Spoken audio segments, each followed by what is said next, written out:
প্রথমে এই যে আমাদের ইউজার অ্যাপে দেখতে পাচ্ছ আমরা একটা ডেমো অ্যাপ রেস্টুরেন্টে ঢুকে বসে আছি।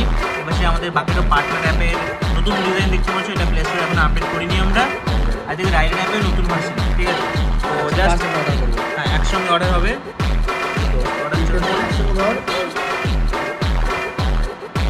অর্ডার করা হলো, দেখো ডেলিভারি চার্জ ফ্রি হয়ে গেছে তোমাদের জন্য। ডেলিভারি চার্জ একদম আমরা ফ্রি করে দিয়েছি। দেখতে পাচ্ছ এখানেও নোটিফিকেশন দিল, এখানেও নোটিফিকেশন দিল, ঠিক আছে? নোটিফিকেশন বেজেই গেল, বেজেই যাচ্ছে। এখানে কনফার্ম ক্লিক করে দেবে, রেস্টুরেন্ট কনফার্ম করে দিল। এবার আসবে, দেখতে পাচ্ছ ডেলিভারি রাইডার অ্যাপে বাধা শুরু হয়েছে।